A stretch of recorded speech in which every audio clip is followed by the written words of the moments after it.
So I thank the organizers for the wonderful meeting and the opportunity to present some recent results.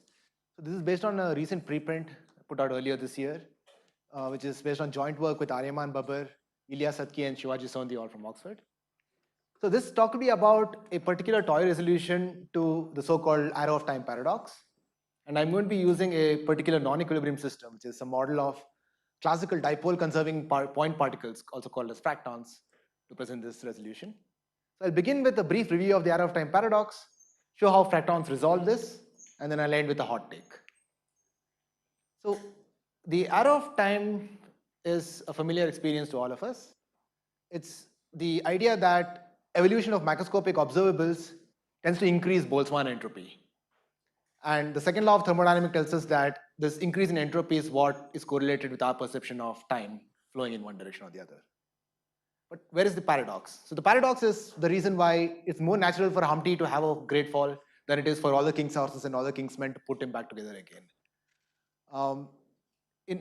First of all, at the onset, it's worthwhile to make clear that this has no issue, no conflict with the fact that microscopic laws are time reversal invariant very frequently, but macroscopic evolution is not. But this is totally fine because macro variables can be time asymmetric while micro variables can evolve in a time symmetric fashion because they're apples and oranges, completely consistent. The paradox appears when we see what we expect from conventional statistical mechanics, in particular equilibrium statistical mechanics. So recall that Boltzmann entropy, for instance, can increase, and typically when equilibrium sets in, it saturates to a particular value, which is the Gibbs value. Now, this is very easily seen if we take this example of, if I take gas molecules and release it from one corner of the room and take snapshots of it, a child of 4 will be able to tell that the first 3 panels are in the right time order. So it starts off in one corner, starts spreading out. But if you look at the last 3 panels, I could switch it up and you wouldn't know the difference. And the reason for this is very simple. Entropy increases for the first few brief moments when the gas molecule spreads out. And once it saturates, entropy no longer increases and time stops flowing in the conventional perception of it. Now, the paradox appears when we think about how typical are these states, which actually gives us the perception of the arrow of time. And the states which are not equilibrium states are highly atypical. These are microstates that are highly atypical. This means that in order to have a perception of time, we need a very unnatural state of affairs, which are in 2 parts. One is we need to invoke something called the past hypothesis, where we postulate that the universe or whatever system that we're observing begins at an extremely low entropy state. Furthermore, there's a second part to this, which is if we wait long enough, if the system equilibrates and time stops flowing like it does in these gas molecules when we get a static state, we no longer perceive time again. So not only do we need to invoke a very special initial condition, it also means that the only time when we perceive the flow of time and run our engines, fall in love and have elections, it's this brief moment, analogous to when we put creamer in our coffee and it mixes to the entire cup. So in that brief transient period is all our life. And that's a very unnatural and disconcerting state of affairs. Now, the question I'll ask in this talk is, what happens when the system does not equilibrate? Like if the paradox appears because of our appeal to what intuitions we have from equilibrium, what happens when the system does not in fact equilibrate? So the system that I'm going to be considering where we know it does not equilibrate is a classical system of point particles that conserves a particular global charge, which is the dipole moment of charge distribution. In previous work, we've shown that these settle down typically into non-equilibrium steady states, which break ergodicity.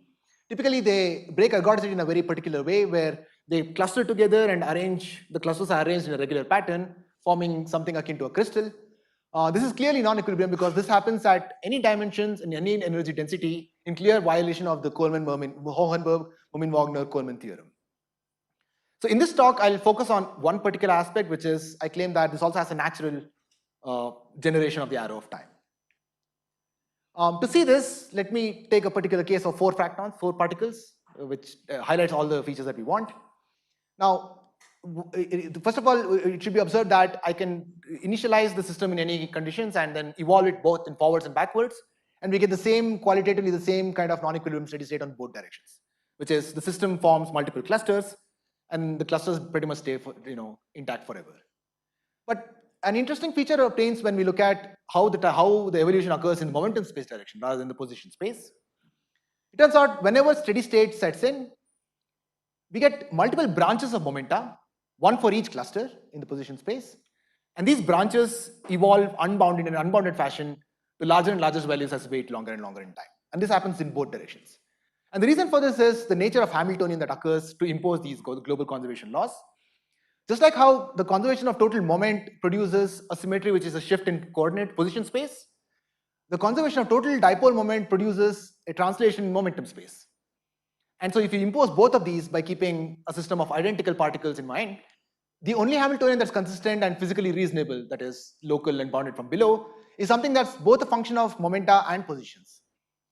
So this atypical form of Hamiltonian, first of all, violates the usual intuitive relations between momenta and velocity.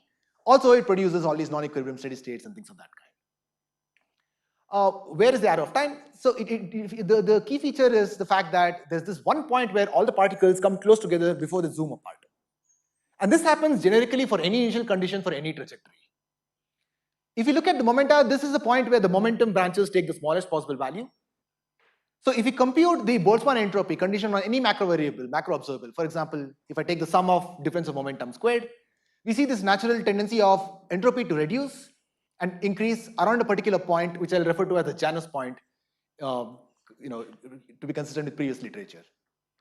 So this particular feature of the Boltzmann entropy having a definitive point where it's minimum and increasing in an unbounded fashion in both directions gives you a bidirectional arrow of time. So if you're on this branch, you perceive arrow of time going rightwards, whereas if you're under this branch, if you perceive the arrow of time going in the negative direction, and this is generic and does not require any kind of special initial conditions or the past hypothesis.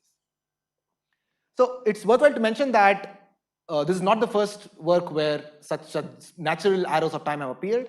In particular, there's previous work, in particular by Carroll and Chen and others, where they've considered models where the arrow of time appears more or less naturally.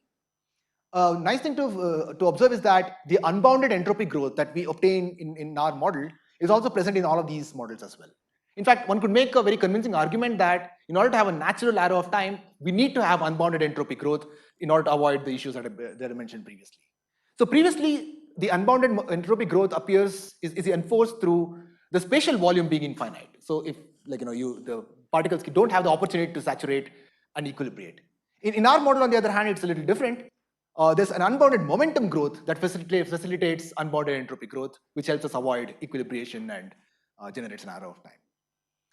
So with that, I'll conclude by mentioning that this particular non-equilibrium system has a generic resolution of the arrow of time paradox.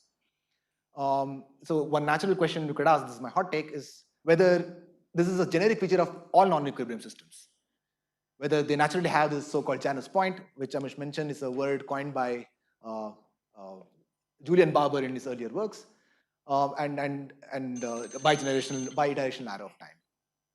And more and hotter take would be we should really be thinking about our cosmic evolution, the cosmic arrow of time, as some kind of a non-equilibrium phenomenon, and avoid all kinds of unnatural initial conditions such as the past hypothesis and so on. And it'll be very nice if fractons can be a good time model to tease out universal features. With that, I'll end my talk. So this is part of a series of work with a bunch of collaborators, mainly with Shivaji Sondi, and this one is with Shivaji and two of his students, Ilya Satki and Aryaman Babbar. And if you're interested in any more details, you could look at any of these papers or talk to me. Thank you. Thank you, Abhishodh, for this nice talk. We can take one or two questions.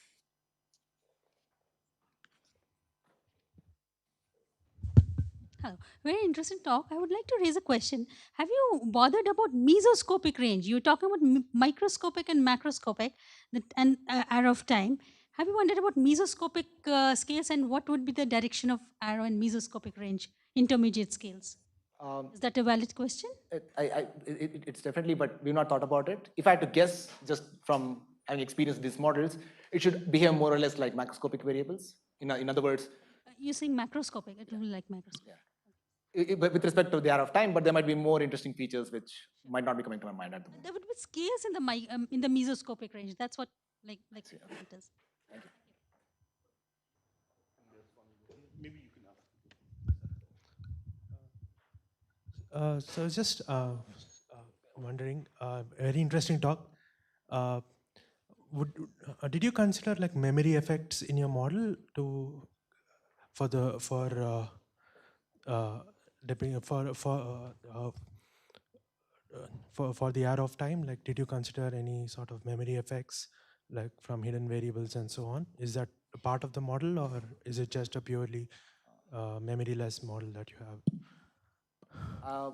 Maybe this is a discussion for later because I need to understand what you mean. Okay, by okay. memory Let effects. me ask you. Yeah, I was just confused because I know you flashed a picture of a bird flock and so forth.